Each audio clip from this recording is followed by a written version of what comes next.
السلام علیکم ورحمۃ اللہ وبرکاتہ۔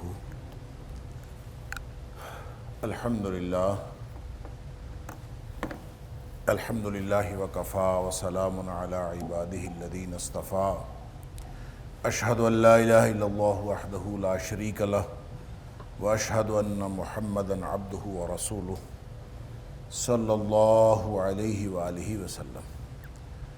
اللہم صلی علی محمد وعلی آل محمد کما صلیت علی ابراہیم وعلی آل ابراہیم انک حمید مجید۔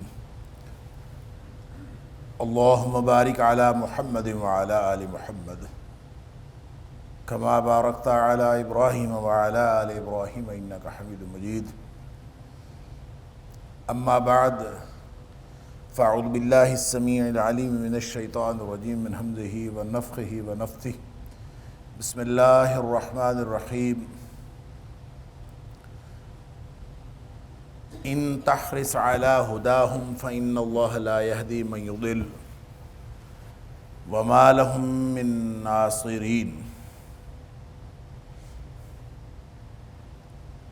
اگر آپ یہ شدید خواہش کریں اے حبیب صلی اللہ علیہ وسلم علی ہداہم، ان کی ہدایت کے بارے میں، یعنی آپ کی شدید خواہش ہو اور آپ حرص کریں کہ وہ لازماً ہدایت پا جائیں، فإن اللہ لا یہدی من یضل، تو پھر آپ یہ قانون ذہن میں رکھیں کہ اللہ اس شخص کو ہدایت نہیں دیتا جس کو اللہ نے گمراہ کر دیا ہو۔ وما لہم من ناصرین، اور نہ ہی ان کے لیے کوئی مددگار ہے۔ آیت نمبر 37 ہے سورۃ النحل کی۔ یہاں سے آج کے سبق کا آغاز ہو رہا ہے اللہ کی توفیق سے، اور جیسا کہ آپ کو معلوم ہے کہ سورۃ النحل کا بنیادی موضوع اور خاص طور پر جو ابتدائی 89 آیات ہیں، 1 سے لے کر آیت نمبر 89 تک، ان میں 2 موضوعات جو ایک دوسرے کے ساتھ جڑے ہوئے ہیں وہ ساتھ ساتھ چلتے ہیں۔ ایک توحید کا اثبات ہے اور دوسرا شرک کا رد ہے، کیونکہ اس کے مخاطبین مشرکین مکہ ہیں، ان کو کہیں کہیں ان کے اعتراضات کا جواب بھی دیا گیا ہے، ان کے اشکالات کا ازالہ بھی کیا گیا ہے، اور پھر تنبیہ بھی کی گئی ہے کہ ان کے جو باطل عقائد اور باطل نظریات ہیں کہ وہ اگر نہیں چھوڑیں گے اور اپنی غلط روش کے اوپر اور شرک کی روش کے اوپر قائم رہیں گے تو پھر ان کے اوپر عذاب آ جائے گا۔ یہ تنبیہ بھی کی گئی ہے، انذار بھی کیا گیا ہے، ڈراوا بھی دیا گیا ہے، دھمکی بھی دی گئی ہے۔ اور یہاں جو ماقبل کی آیات ہیں، آیت نمبر 37 سے پہلے جو ہم پیچھے پڑھ آئے ہیں، یہاں بھی دراصل ان کے ایک اشکال کا اللہ کریم نے بیان فرمایا تھا کہ ان کا ایک اشکال ہے اور مغالطہ ہے، غلط فہمی ہے، اور وہ یہ کہتے ہیں کہ اگر اللہ نہ چاہتا تو ہم شرک نہ کرتے، اور اگر اللہ نہ چاہتا تو ہم کسی چیز کو اپنے اوپر حرام نہ ٹھہراتے، اور گویا نعوذ باللہ من ذالک وہ اپنے شرک کی نسبت اللہ کی مرضی اور اللہ کی رضا کی طرف کرتے تھے کہ لو شاء اللہ ما عبدنا من دونہ من شیء، اگر اللہ چاہتا تو ہم کچھ نہ کرتے، اور یعنی اللہ ہمیں کہہ دیتا، اللہ ہمیں روک لیتا، ان کا خیال یہ تھا۔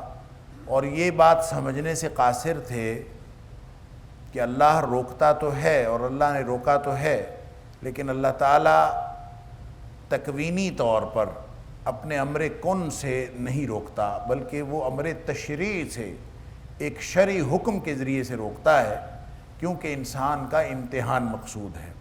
باقی ساری کائنات کو اس نے ایک کام پر لگایا ہے، امر تکوینی سے، اور کوئی کائنات میں کوئی مخلوق ایسی نہیں ہے جو اللہ کے حکم سے سرتابی کر سکے اور اللہ کے حکم سے سر پھیر سکے۔ انسان کو اور جنوں کو اللہ تعالیٰ نے اختیار دیا ہے، یہ انحراف کرنا چاہیں اللہ کے حکم سے تو کر سکتے ہیں، گمراہی کے راستے پر جانا چاہیں تو جا سکتے ہیں۔ اس لیے وہ کام جو ساری کائنات تکوینی طور پر کر رہی ہے، یعنی اللہ کی بندگی اور اللہ کی عبادت، وہی کام انسانوں اور جنوں کو حکم دیا گیا ہے، یا ایھا الناس اعبدوا ربکم، کہ اے کائنات کے لوگوں تم اپنے رب کی غلامی کرو، عبدیت کرو، اللہ کی عبدیت میں آ جاؤ۔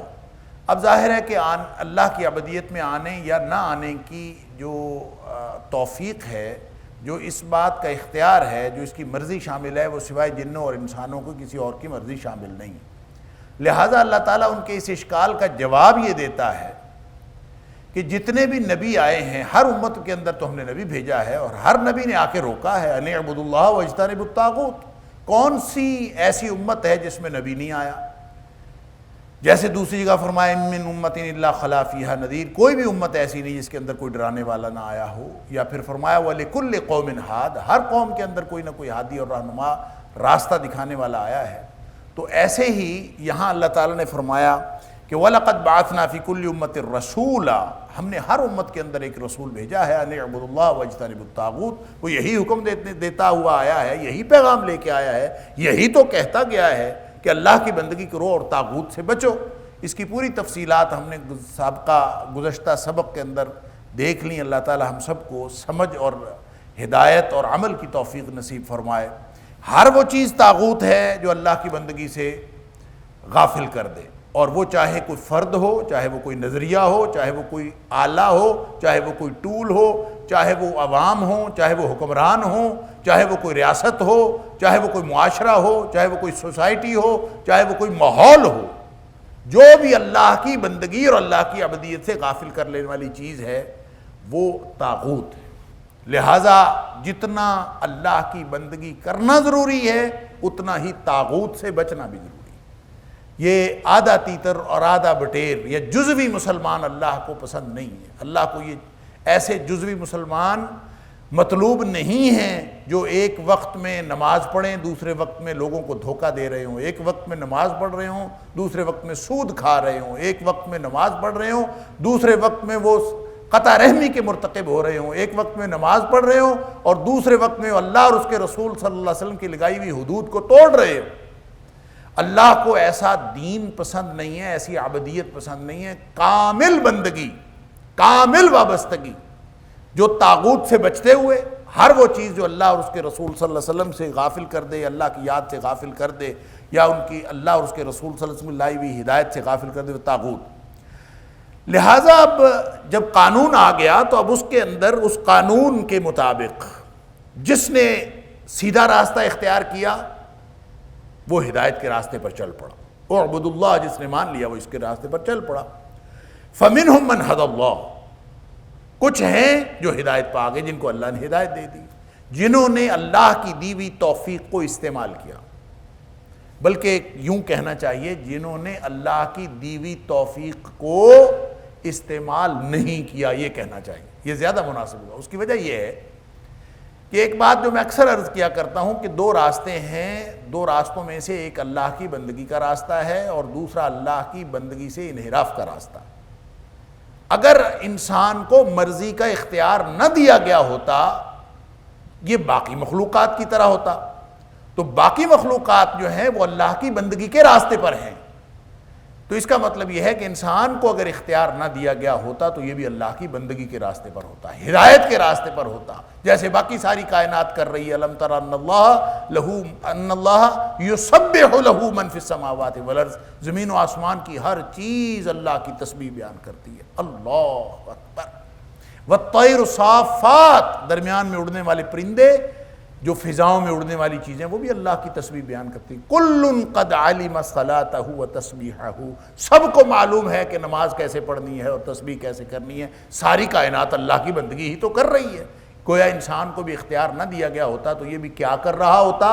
یہ اللہ کی بندگی کر رہا ہوتا۔ تو اس کا مطلب ہے بندگی والا راستہ تو پہلے سے موجود تھا، جو ایک راستہ ایکسٹرا دیا گیا، جو زائد دیا گیا انسان کو، انحراف کا راستہ ہے۔ بندگی والا راستہ، اللہ کی عبدیت والا راستہ، اس پر تو ساری کائنات چل رہی ہے۔ اب اس کو ایک راستہ اور دے دیا گیا، وہ کیا ہے؟ وہ انحراف کا راستہ ہے۔ اللہ اس کے رسول صلی اللہ علیہ وسلم کی نافرمانی کرا، یہ کرنا چاہے تو کر سکتا ہے، دیواریں اللہ کے حکم کی نافرمانی نہیں کر سکتی، پتھر، شجر، حجر، پوری دنیا کی ساری چیزیں، پوری کائنات کی ساری چیزیں، سورج، چاند، ستارے، آسمان، کوئی بھی چیز اللہ کے حکم سے سرتابی نہیں کر سکتی، انسان اور جن چاہے تو کر سکتے۔ لہذا جو راستہ زائد اس کو دیا گیا باقی مخلوقات کے علاوہ، جو اس کو زائد ملا وہ تو انحراف کا راستہ ہے۔ اب اس کا مطلب ہے اپنی مرضی کرے گا تو پھنس جائے گا، اپنی مرضی کرے گا تو انحراف کے راستے پر جائے گا، اور جب بھی اللہ کی عبدیت کے راستے پر جانا چاہتا ہے تو اس کو اپنی مرضی سے ودڈرا کرنا پڑے گا، یہ کہہ دے اللہ میرا جینا مرنا تیرے لیے ہے، ان صلاتی و نسکی و محیای و مماتی للہ رب العالمین، میں اپنی مرضی نہیں کرنا چاہتا، میں اپنی خواہش کے مطابق زندگی نہیں گزارنا چاہتا، تو نے مجھے اختیار تو دیا ہے لیکن میں وہ اختیار استعمال نہیں کرنا چاہتا، میں تو تیری بندگی اور تیری عبدیت کے راستے پر جانا چاہتا ہوں۔ یہ ہے وہ راستہ، اور جس نے یہ راستہ اختیار کر لیا یہ ہے فَمِنْهُمْ مَنْ هَدَى اللَّهُ، جن کو اللہ نے ہدایت دے دی، جن کو اللہ نے راستہ دکھایا ہوا ہے، وہ چل پڑا اس راستے پر، اس کو توفیق مل گئی اس راستے کی۔ اللہ وَمِنْهُمْ مَنْ حَقَّتْ عَلَيْهِمُ الضَّلَالَةُ، کچھ وہ لوگ ہیں جن کے اوپر گمراہی ثابت ہو گئی، جنہوں نے اپنے شوق سے، اپنی دانش سے، اپنی مرضی سے، اپنی سیانت سے وہ سیانے بنے، انہوں نے کہا جی نہیں ہم نے یہ نہیں کرنا، سبمیشن کیسے، عاجزی کیسی، میں سوچ سکتا ہوں، میرے پاس عقل ہے، میرے پاس ذہن ہے، میں جو چاہوں کر سکتا ہوں، یہی تو پوری مغرب کی فکر کی بنیاد تو یہی ہے، میں جو چاہوں کر سکتا ہوں، میں سوچ سکتا ہوں، میرے ذہن کے اندر طاقت ہے، مجھے کسی بالا ہستی کی ضرورت نہیں ہے، میں ہیومن ہوں، میں خود مختار ہوں، میں اپنی مرضی کا مالک ہوں۔ جو اپنی مرضی کا مالک ہے پھر وہ بھگتے وَمِنْهُمْ مَنْ حَقَّتْ عَلَيْهِمُ الضَّلَالَةُ، اس نے راستہ ہی دوسرا اختیار کر لیا انحراف کا، اپنی مرضی سے جس نے انحراف کا راستہ اختیار کر لیا ہے، اب یہ دو بالکل الگ الگ راستے ہو گئے۔ اب اللہ کے رسول صلی اللہ علیہ وسلم تو چاہتے ہیں کہ جو لوگ گمراہی کے راستے کو اختیار کیے ہوئے ہیں یہ بھی واپس آ جائیں، یہ بھی ہدایت کے راستے پر آ جائیں۔ اللہ کے رسول صلی اللہ علیہ وسلم کا تو مطمع نظر ہی یہ ہے لوگ جہنم سے بچ کر جنت میں جانے والے بن جائیں، لیکن جنہوں نے اپنی مرضی سے، اپنی آزاد مرضی کو استعمال کرتے ہوئے جہنم کا راستہ چن لیا اپنے لیے، اب ان کے اوپر جہنم واجب ہو گئی ہے، اب وہ جہنم کے راستے پر چل پڑے ہیں، وہ ادھر جانا چاہتے ہیں، تو ہدایت تو اللہ کے ہاتھ میں ہے نا، ہدایت تو کسی کے ہاتھ میں نہیں۔ کوئی کسی کو پکڑ کے، نبی اکرم صلی اللہ علیہ وسلم فرماتے ہیں آپ نے جب دیکھا کہ ایک چراغ کے اوپر، جلتے ہوئے چراغ کے اوپر، روشنی کے اوپر پروانے آ رہے ہیں اور آ کے گر رہے ہیں اور جل رہے ہیں، نبی اکرم صلی اللہ علیہ وسلم نے فرمایا کہ میں تمہارے دامن پکڑ پکڑ کر تمہیں بچانا چاہتا ہوں اور تم میرے ہاتھوں سے چھوٹ چھوٹ کر جہنم کی طرف جا رہے ہو۔ اللہ اکبر۔ اللہ کے رسول صلی اللہ علیہ وسلم کا طمع، آپ کا حرص، آپ کا لالچ، آپ کی امید، آپ کی شدید خواہش، وہ تو یہ ہے کہ سب لوگ جہنم سے بچ کر جنت میں جانے والے بن جائیں۔ اللہ اکبر۔ نبی اکرم صلی اللہ علیہ وسلم کا تو دن رات یہی مشن تھا، لہٰذا آپ کا دل چاہتا ہے کہ یہ لوگ جہنم سے بچ کر جنت میں جانے والے بن جائیں، یہ لوگ ہدایت کے راستے پر آ جائیں، یہ لوگ کفر کا راستہ چھوڑ کر ایمان کے راستے پر آ جائیں۔ فَلَعَلَّكَ بَاخِعٌ نَفْسَكَ عَلَىٰ آثَارِهِمْ إِن لَّمْ يُؤْمِنُوا بِهَٰذَا الْحَدِيثِ آسَفًا۔ اے حبیب صلی اللہ علیہ وسلم اتنا غم نہ کیا کریں، آپ تو اتنے گویا ان کے غم میں گھلے جا رہے ہیں کہ یہ ایمان نہیں لاتے قرآن پر۔ نبی کریم صلی اللہ علیہ وسلم کو اتنا غم تھا، لہٰذا ان تحرس، قرآن کہتا ہے ان تحرس علی ہداہم، جو گمراہی کے راستے پر چل پڑے، انہوں نے طے کر لیا کہ میں ہوں، میں سوچ سکتا ہوں، میں جو چاہوں کر سکتا ہوں، اور اس نے میں اور اپنی مرضی کو استعمال کر کے زندگی اپنی مرضی کی بنا لی اور وہ چل پڑا اس راستے پر۔ اللہ اکبر۔ اس کے پیچھے آپ پوری جو جدید مغرب کی فلسفی ہے جس کے اندر ہیومن کا جو تصور ہے اور جو ہیومنزم کا جو تصور ہے اور انسان کی بالادستی کا جو تصور ہے، وہ سارے کا سارا وہ دراصل گمراہی کا تصور ہے، جو اللہ کے مقابلے میں اور مالک الملک کے مقابلے میں اس کا عبد ہونے کی بجائے ایک اپنی آزاد مرضی سے، ایک ہیومن جس کو کسی مافوق الاسباب یا مافوق الفطرت کسی طاقت کی ضرورت نہیں ہے، وہ کہتا ہے کوئی ہمارے اوپر کچھ نہیں ہے، ہم آزاد ہیں، ہم اپنی مرضی سے سارا کچھ کر سکتے ہیں، لہٰذا جتنے بھی ازم نکلے ہیں وہ سارے کے سارے ہیومنزم سے نکلے ہیں۔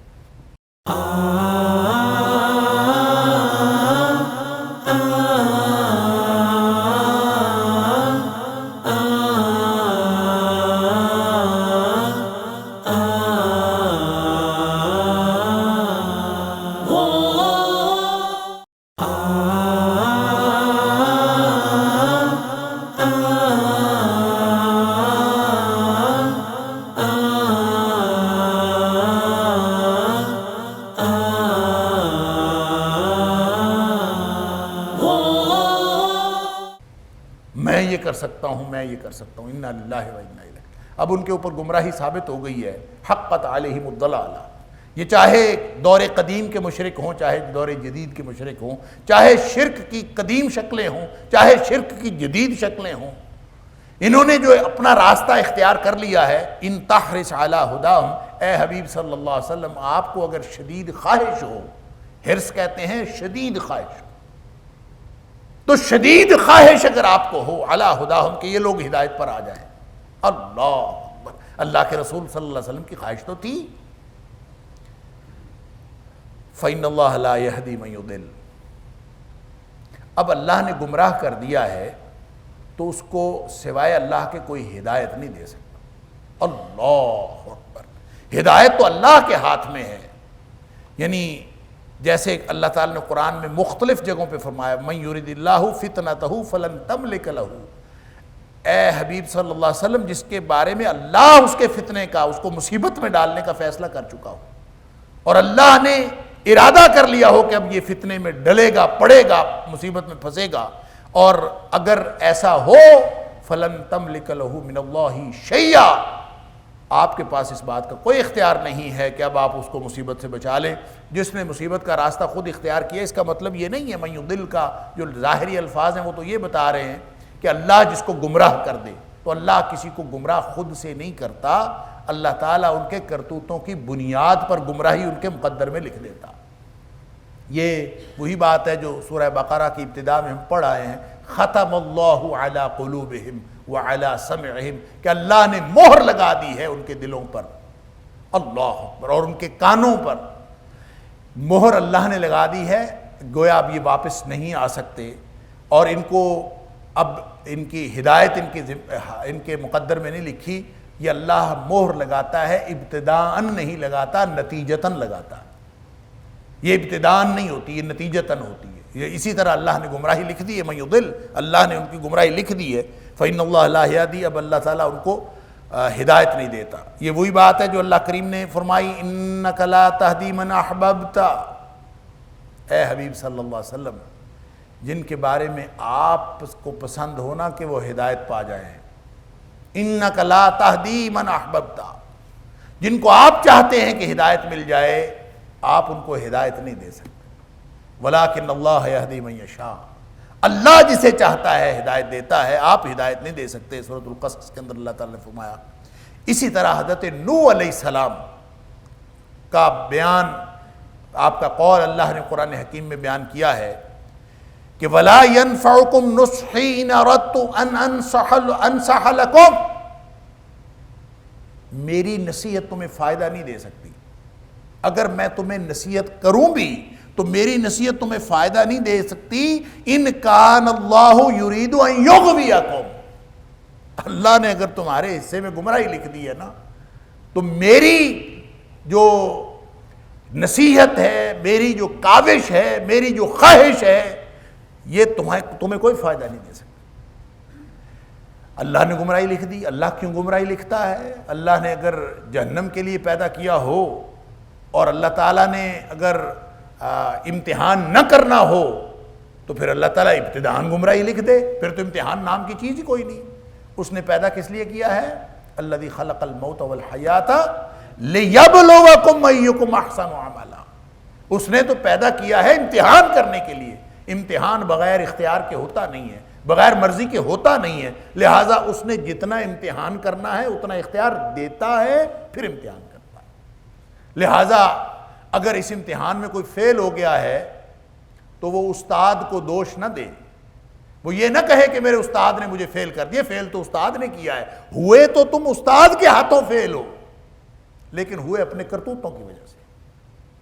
اب کوئی شخص یہ نہیں کہتا کہ استاد نے فیل کر دیا ہے، استاد نمبر تو استاد ہی لگاتا ہے، اسی طرح مہر تو اللہ ہی لگاتا ہے، ختم اللہ علی قلوبہم، مہر تو اللہ ہی لگاتا ہے، لگتی ہے اپنے کرتوتوں کی وجہ سے۔ گمراہ وہی کرتا ہے، گمراہی کے رستے پر وہی لے جاتا ہے، لیکن وہ گمراہی کس بات کی ہے؟ وہ اپنے کرتوتوں کے نتیجے میں گمراہی۔ لہٰذا جس کا من حقت علیہم الضلالہ جو پچھلی آیت میں فرمایا، یہ اسی کی تشریح ہے۔ ان تحرص علی ہداہم، اے حبیب صلی اللہ علیہ وسلم اگر آپ کی شدید خواہش ہو کہ یہ لوگ ہدایت پا جائیں، آپ حرص کریں ان کے ہدایت کی، تو ایک بات اصول ذہن میں رکھ لیں کہ فإن اللہ لا یہدی من یضل۔ اب جس نے کرتوت ایسے کیے، جس نے اس رستے کا انتخاب کیا ہی نہیں، اللہ کی بندگی والے رستے کا انتخاب ہی نہیں کیا، وہ شرک کے رستے کا انتخاب کرتا ہے، گمراہی کے رستے کا انتخاب کرتا ہے، خود سے اس نے اس رستے کو منتخب کیا ہے، تو اللہ نے گویا اس کو گمراہ لکھ دیا، گمراہ ہو گیا۔ لہٰذا اب اللہ تعالیٰ اس کو ہدایت نہیں دیتا، یہ بھی اللہ کا قانون ہے۔ وما لهم من ناصرین، اب ان کا کوئی مددگار بھی کوئی نہیں ہوگا۔ اللہ اکبر، یہ گویا اس میں بھی ایک تنبیہ، دھمکی اور انذار ہے کہ اللہ کے رسول صلی اللہ علیہ وسلم بھی تمہیں ہدایت نہیں دلوا سکتے۔ اگر تم ہدایت کے رستے پر آنا چاہتے ہو تو اپنے اللہ کی منتیں کرو، اپنے اللہ کے سامنے جھک جاؤ، جس نے تمہیں گمراہ کیا ہے، جس نے تمہیں گمراہ لکھ دیا ہے۔ اب اگر واپس آنا چاہتے ہو تو اسی کے دربار میں جھک جاؤ، اس کے ہاتھ میں قلم عفو بھی ہے، وہ معافی کا قلم بھی پھیر دیتا ہے، قلم مغفرت بھی اس کے پاس ہے، کتنے گناہوں کو کب وہ کیسے معاف کر دیتا ہے۔ اللہ اکبر، اس کو وہی جانتا ہے، ہم نہیں جانتے۔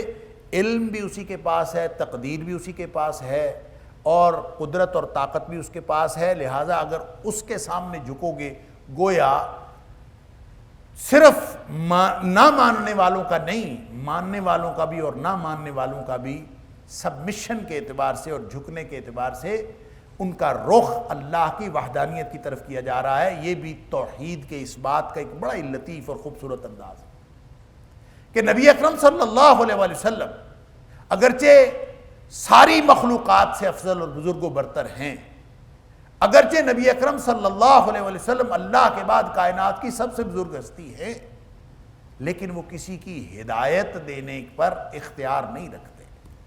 اختیار کس کا ہے؟ اللہ کا اختیار ہے۔ اِنَّكَ لَا تَهْدِي مَنْ أَحْبَبْتَ وَلَكِنَّ اللَّهَ يَهْدِي مَنْ يَشَاءُ۔ اللہ اکبر۔ اور یہاں فرمایا فَإِنَّ اللَّهَ لَا يَهْدِي مَنْ يُضِلُّ وَمَا لَهُم مِّن نَّاصِرِينَ۔ وَأَقْسَمُوا بِاللَّهِ جَهْدَ إِيمَانِهِمْ لَا يَبْعَثُ اللَّهُ مَن يَمُوتُ۔ اور پھر یہ قسمیں اٹھاتے ہیں، وَأَقْسَمُوا بِاللَّهِ، اللہ کی قسمیں اٹھاتے ہیں، جَهْدَ إِيمَانِهِمْ، بڑی سخت قسمیں، بڑی پکی قسمیں اٹھاتے ہیں، یعنی بڑی بڑی قسمیں اور پختہ قسمیں اٹھاتے ہیں۔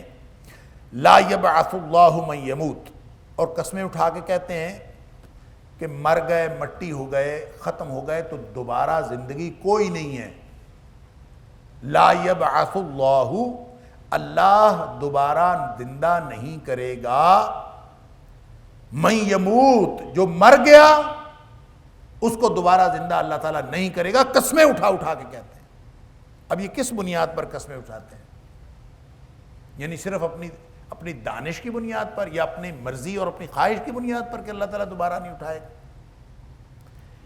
بلکہ اس علم کی بنیاد پر اٹھاتے ہیں جتنا علم ان کے سامنے ہے، اور جتنا علم وہ اپلائی کر کے انسان کی حقیقت کو سمجھتے ہیں، تو وہ کہتے ہیں کہ نہیں، ایک دفعہ مر گیا تو روح کا اور جسم کا دوبارہ اتصال نہیں ہو سکتا۔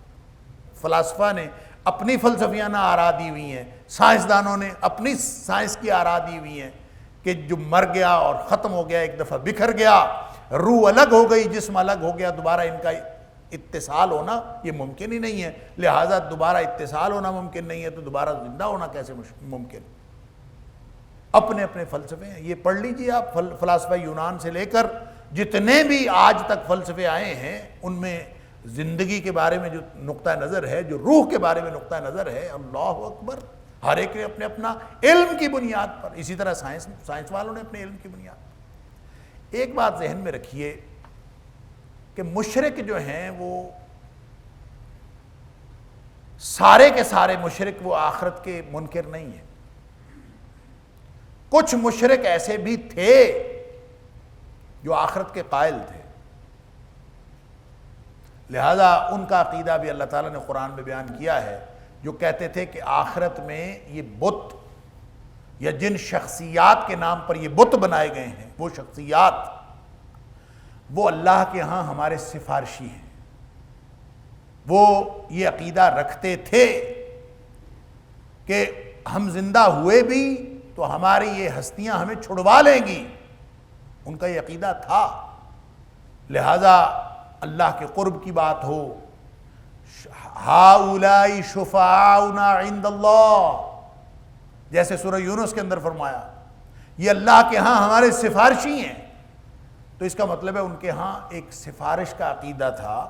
ان کا خیال یہ تھا کہ ہم جزا سزا پر وہ ایمان تو رکھتے تھے، لیکن ان کا خیال یہ تھا کہ بت یا جن بتوں کے نام پر انہوں نے، جن ہستیوں کے نام پر وہ بت بنائے ہوئے تھے، وہ ہستیاں ان کو چھڑوا لے گی، یہ سفارشی ہیں. اور اللہ تعالیٰ نے ان کا عقیدہ بیان کیا. اور کچھ لوگ مشرکوں میں ایسے تھے جن کو عقیدہ آخرت سمجھ میں نہیں آتا تھا، اور یہ بہت ہی بنیادی وجہ تھی ان کے مختلف قسم کے جو مشرکانہ رسومات ہیں ان کی. اور وہ کہتے تھے کہ اللہ تعالیٰ نے دوبارہ کوئی نہیں زندہ کرنا، اور ان کو یہ سمجھ ہی نہیں آتی تھی اذا متنا وکننا ترابا، مر گئے، مٹی ہو گئے، ختم ہو گئے. دیکھتے ہیں مردوں کو کہ ایک وقت آتا ہے ہڈیاں بھی گل سڑ جاتی ہیں اور مٹی ہو جاتی ہیں، تو پھر ذالک رجع بعید، یہ سمجھ بھی نہیں آتا پھر دوبارہ کیسے زندہ ہو جائے گا. اللہ اکبر. من یحیی العظام وہی رمیم، جیسے سورہ یاسین کے اندر فرمایا، کون دوبارہ زندہ کرے گا، کون زندہ کرے گا جب ہڈیاں گل سڑ گئیں، دوبارہ کون. یہ ہے ان کا علم، یہ ہے ان کی سائنس. گل سڑ گئی، مٹی ہو گئی، دوبارہ کیسے زندہ کرے گا. ان کا علم تو یہی ہے. اگر وہ ایمان کے معاملے میں دیکھیں، اگر وہ ایمان کی بنیاد پر دیکھیں تو ان کو سمجھ آئے کہ اللہ زندہ کرے گا. اللہ تعالیٰ نے سادہ سا جواب دیا ہے، کوئی تفصیلات نہیں بتائیں. فرمایا سادہ سا جواب ہے، قل یحییھا الذی انشأھا اول مرہ. تمہیں اتنی بات نہیں سمجھ آتی، جس نے پہلی دفعہ پیدا کیا وہ دوسری دفعہ بھی پیدا کر لے. سادہ سی تو بات. اللہ اکبر. ایک حدیث میں آتا ہے، آپ نے سن رکھی ہے، کہ اللہ کے رسول صلی اللہ علیہ وسلم فرمایا، اللہ فرماتا ہے، یعنی حدیث قدسی جس میں نبی اکرم صلی اللہ علیہ وسلم یہ فرمائیں کہ اللہ فرماتا ہے، تو اس کو حدیث قدسی کہا جاتا ہے. ہر حدیث اصطلاح کے اعتبار سے حدیث قدسی نہیں ہوتی. بعض لوگ سمجھتے ہیں قدسی تقدیس سے ہے، پاک، تو جیسے ہم کہتے ہیں حدیث پاک ہے، نبی کریم صلی اللہ علیہ وسلم فرمان پاک ہے، وہ سمجھتے ہیں حدیث قدسی، ہر حدیث کو حدیث قدسی کہہ دیتے ہیں. ایسا نہیں. اصطلاح جو فکس ہو گئی، مفہوم جو فکس ہو گیا وہ یہ ہے، حدیث قدسی وہ ہوگی جس میں کلام اللہ کا ہو، الفاظ نبی اکرم صلی اللہ علیہ وسلم کے ہو.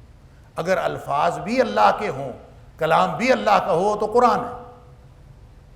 لہٰذا اگر الفاظ نبی اکرم صلی اللہ علیہ وسلم کے ہوں اور کلام اللہ کریم کا ہو، اور اللہ کے رسول صلی اللہ علیہ وسلم یہ کہہ کے فرمائیں کہ اللہ فرماتا ہے، تو وہ حدیث قدسی ہے. تو نبی اکرم صلی اللہ علیہ وسلم فرمایا، اللہ فرماتا ہے کذبنی ابن آدم ولم یکن لہ ذلک وشتمنی ولم یکن لہ ذلک. اللہ اکبر. یہ جو ابن آدم ہے نا، یہ مجھے جھٹلاتا ہے. اللہ فرماتا ہے یہ ابن آدم مجھے جھٹلاتا ہے، اس کو چاہیے نہیں تھا یہ کرتا. اللہ بڑا ظلم کرتا ہے یہ. کذبنی ابن آدم، اس نے مجھے جھٹلایا ہے. ولم یکن لہ ذلک، اس کو چاہیے نہیں تھا یہ کرتا. وشتمنی، اس نے مجھے گالی دی ہے. ولم یکن لہ ذلک، اور اس کو چاہیے نہیں تھا، لائق نہیں تھا اس کے کہ یہ کرتا، کہ مجھے گالی دیتا، مجھے جھٹلاتا. پھر اس کی تفصیل بیان فرمائی نبی اکرم صلی اللہ علیہ وسلم نے، وَأَمَّا تَكْذِيبُهُ إِيَّايَ، یہ جو مجھے جھٹلاتا ہے نا، جب یہ کہتا ہے نا لَن يُعِيدَنِي كَمَا بَدَانِي، جیسے میں اس دنیا میں آیا ہوں اور مجھے اس نے پیدا کیا ہے، جب میں مر گیا تو دوبارہ کوئی نہیں مجھے زندہ کرے گا. جب وہ یہ کہتا ہے نا لَن يُعِيدَنِي، دوبارہ وہ نہیں لوٹ آئے گا، تو یہ دراصل میری تکذیب کرتا ہے، میری قدرتوں کو جھٹلاتا ہے. جب آپ نے اس بات پر ایمان رکھا کہ ان اللہ علی کل شیء قدیر، اللہ تعالیٰ ہر چیز پر ہر طرح کی قدرت رکھنے والا ہے، تو پیچھے کیا چیز رہ گئی؟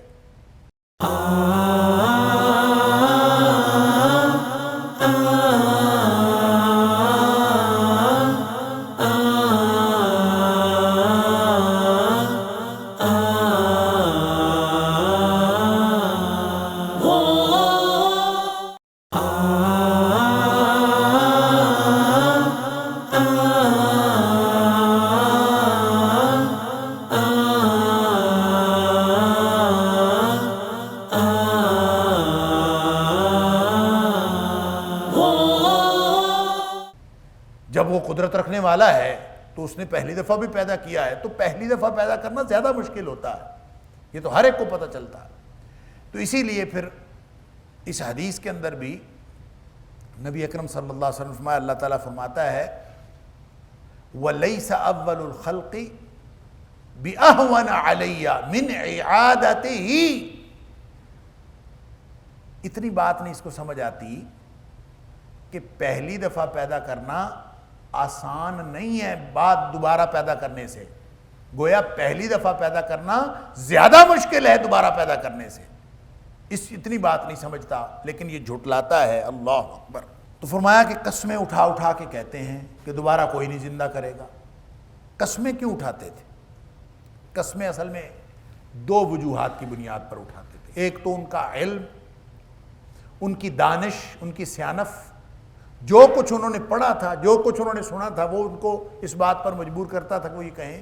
جیسے آج کل ہم جو کچھ پڑھتے ہیں، جو کچھ سنتے ہیں، جو کچھ ہمارا عقیدہ ہے اور جو کچھ ہم نے عقیدہ بنایا ہوا ہے، وہ ہمیں مجبور کرتا ہے کہ ہم قرآن کی اور نبی اکرم صلی اللہ علیہ وسلم کی وہ جو بنیادی تعلیمات ہیں ہم ان کا انکار کر دیں. ایک تو وجہ وہ ہے، وہ انکار کر دیتے ہیں. اور دوسری وجہ یہ ہے کہ آدمی چاہتا نہیں ہے کہ دوبارہ میں اٹھوں، دوبارہ زندہ ہوں، ہر چیز کا حساب کتاب کیا جائے. کام بڑا مشکل، حساب دینا پڑ جائے. اللہ اکبر. اور یہ تصور سمجھ میں آ جائے کہ حساب ایک ایک چیز کا حساب ہونا ہے. ان السمع والبصر والفؤاد کل اولئک کان عنہ مسئولا. سماعتوں کا امتحان، بصارتوں کا امتحان، حتیٰ کہ دل کی سوچوں کا بھی امتحان.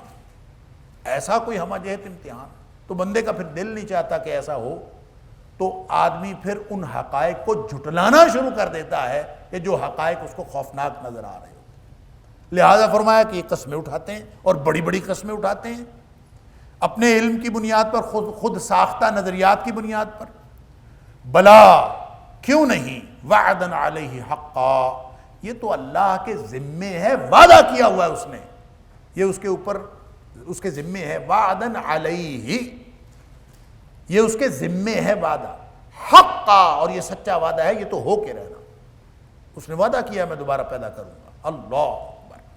اور اس کا وعدہ ہے اور یہ ہونا ہی ہے. وَلَٰكِنَّ أَكْثَرَ النَّاسِ لَا يَعْلَمُونَ، لیکن لوگوں کی اکثریت جانتی نہیں ہے، علم نہیں رکھتی. اب وہ علم کی بنیاد پر کہہ دیتے ہیں کہ یہ کیسے ہوگا، مر کے مٹی ہوگا دوبارہ. وہ سائنٹیفیکلی وہ بناتے ہیں اپنا فارمولا، اور وہ کہتے ہیں کہ ہڈی اگر مٹی بن جائے تو مٹی سے دوبارہ ہڈی تو نہیں بن سکتی. یعنی ایک طرف ہو سکتا ہے، دوسری طرف نہیں ہو سکتا. اور ظاہر ہے کہ اگر انسانوں نے بنانا ہو تو شاید ایسے ہی ہو. انسانوں نے کرنا ہو تو ان کو تو جس مٹی گارے کی ضرورت ہوتی ہے، ان کو جن لوازمات کی ضرورت ہوتی ہے، تو پھر تو ایسے ہی ہوگا. ممکن نہیں ہے. لیکن بنانے والا وہ ہے، ان اللہ علی کل شیء قدیر. لہذا فرمایا کہ دوبارہ اٹھنا اگر ہو ہی نہ تو ایک تو امتحان کا کیا فائدہ، دوسرا یہ کہ دنیا میں جو ظالم ظلم کر رہے ہیں، جو جھوٹے جھوٹ بول رہے ہیں، جو اپنی اپنی دانش کی بنیاد پر یا اپنے علم کی بنیاد پر، خود ساختہ نظریات کی بنیاد پر، باطل نظریات کی بنیاد پر حق کا انکار کر رہے ہیں، اور پھر ان کے پاس میڈیا ہے، ان کے پاس بولنے کے لیے مائک ہیں، ان کے پاس پوری دنیا کے اوپر چھا جانے کے لیے پرنٹ اور الیکٹرانک میڈیا ہے، اور پوری دنیا کے اوپر چند سیکنڈ میں وہ اپنی فکر کو طاری کر دیتے ہیں اور لوگوں کے ذہنوں کے اوپر قبضہ کر لیتے ہیں۔ اگر قیامت نہ آنی ہو تو کون بتائے گا کہ وہ جھوٹے ہیں؟ اب تو وہ سچے ثابت ہوئے پڑے ہیں۔ جھوٹوں نے جھوٹ اتنا بولا ہے کہ پوری دنیا کو انہوں نے جھوٹ کی طرف لگا لیا۔ اگر قیامت نہ ہو، صرف یہ دنیا ہو، تو جھوٹوں کے جھوٹ کب بے نقاب ہوں، اور اللہ اور اس کے رسول صلی اللہ علیہ وسلم کی خلاف ورزی اور ان کی تعلیمات کی خلاف ورزی کرنے والے اور ان سے اختلاف کرنے والے، یعنی قرآن سنتے ہیں، کہتے ہیں جی مجھے اس سے اختلاف، نبی کریم صلی اللہ علیہ وسلم کی بات سنتے ہیں مجھے اختلاف، اچھا جی، اللہ فرماتا ہے لِيُبَيِّنَ لَهُمُ الَّذِي يَخْتَلِفُونَ فِيهِ۔ یہ دوبارہ زندہ کیا جانا اس لیے ضروری ہے، اور قیامت کا وقوع پذیر ہونا اس لیے ضروری ہے، لِيُبَيِّنَ لَهُمْ، تاکہ وہ واضح کرے ان کے اوپر، کھول کر بیان کرے ان کے لیے، الذی یختلفون فیہ، وہ باتیں جن کے بارے میں وہ اختلاف کرتے ہیں نا، اور دنیا میں اختلاف کرتے پھرتے تھے، ان سارے اختلافات کا اصل حل کیا تھا، اور ان اختلافات کا نتیجہ کیا ہے، اور اصل اس میں حقیقت کیا ہے، یہ تو اس دن جا کے قیامت والے دن پتہ چلے گا کہ کیا حقیقت ہے۔ وَلِيَعْلَمَ الَّذِينَ كَفَرُوا، اور اس لیے بھی اس کا قیامت کا وقوع پذیر ہونا اور آخرت کا ہونا ضروری ہے، وَلِيَعْلَمَ الَّذِينَ كَفَرُوا، تاکہ کافر جان لیں۔ اب دنیا میں تو کافر چھائے ہوئے ہیں، دنیا میں تو کافر دندناتے پھرتے ہیں، ان کے علم کا طوطی بولتا ہے۔ اب پوری دنیا پر چھایا ہوا علم تو ان کا ہے، پوری دنیا پر چھایا ہوا معاشرہ تو ان کا ہے، اب سکہ رائج الوقت تو ان کے نظریات ہیں۔ تو اگر قیامت نہ آئے تو کیسے پتہ چلے کہ اہل ایمان سچے تھے، اہل کفر جھوٹے تھے؟ یہ کیسے پتہ چلے؟ فرمایا وَلِيَعْلَمَ الَّذِينَ كَفَرُوا، اور تاکہ کافر جان لیں اس بات کو، ان کو معلوم ہو جائے، انہم کانوا کاذبین، وہ جھوٹ بولنے والے تھے، دنیا میں جھوٹے تھے۔ جب وہ کہتے تھے قیامت نہیں آنی تو جھوٹ بولتے تھے، جب وہ کہتے تھے ہم قرآن کو نہیں مانتے تو جھوٹ بولتے تھے، جب وہ اللہ کے رسول صلی اللہ علیہ وسلم کی کسی بات کا انکار کرتے تھے تو وہ جھوٹ بولتے تھے، جب وہ ایمان کی جزیات کا منکر ہوتے تھے تو وہ جھوٹ بولتے تھے۔ یہ پتہ چلے گا وہاں جا کے انہم کانوا کاذبین، کہ یہ جھوٹے تھے۔ دنیا میں تو جھوٹے سچے ہوئے پڑے ہیں، سچے جھوٹے ہوئے پڑے ہیں، دنیا میں تو پتہ ہی نہیں چلتا کون کیا ہوا پڑا۔ اللہ اکبر۔ بلکہ اس دور کے بارے میں تو خاص طور پہ نبی اکرم صلی اللہ علیہ وسلم نے فرمایا کہ تمہارے اوپر جھوٹے اور دھوکے کے سال آئیں گے، دھوکے کا دور آئے گا۔ اللہ اکبر۔ لَيَأْتِيَنَّ عَلَى النَّاسِ سِنُونَ خَدَّاعَةٌ، لوگوں کے اوپر دھوکے کا دور آئے گا، دھوکے کا دور۔ اور دھوکے کا دور کیا ہوگا؟ یصدق فیہ الکاذب ویکذب فیہ الصادق، جس میں جھوٹے کو سچا کہا جائے گا اور سچے کو جھوٹا کہا جائے گا، یا سچے کو جھٹلایا جائے گا اور جھوٹے کو سچا کہا جائے گا۔ اللہ اکبر۔ اور اسی طرح فرمایا وَيُؤْتَمَنُ فِيهَا الْخَائِنُ وَيُخَوَّنُ فِيهَا الْأَمِينُ، جو بددیانت ہوں گے ان کے اوپر اعتبار کیا جائے گا، ان کو امانت دار کہا جائے گا، ان کو دیانت داری کے سرٹیفکیٹ دیے جائیں گے، اور جو امانت دار ہوں گے، جو نیک لوگ امانتوں کی حفاظت کرنے والے، ان کو لوگ جھوٹا کہیں گے یا ان کے اوپر اعتبار نہیں کریں گے، ان کو خائن کہا جائے گا یا خائن سمجھا جائے گا۔ اب آپ اندازہ کریں کہ ایسے دور میں جب ہم موجود ہیں، اور دنیا میں یہ دھوکے کا دور ہمیشہ ہی چلتا آیا ہے، جیسے جیسے قیامت کا قرب آ رہا ہے دھوکہ بڑھتا جا رہا۔ اب اس کے فیصلے کہاں ہوں گے؟ کون بتائے گا اس کی، یعنی قیامت کے وقوع پذیر ہونے کی وجہ بتائی جا رہی ہے، اس کا سبب بتایا جا رہا ہے کہ لِيُبَيِّنَ لَهُمُ الَّذِي يَخْتَلِفُونَ فِيهِ، ایک تو ان کے اوپر تاکہ واضح کر دیا جائے ان کے اوپر جس بات میں وہ اختلاف رکھتے تھے، اختلاف کرتے تھے، وَلِيَعْلَمَ الَّذِينَ كَفَرُوا، اور تاکہ جان لیں کافر أَنَّهُمْ كَانُوا كَاذِبِينَ کہ وہ جھوٹ بولنے والے تھے۔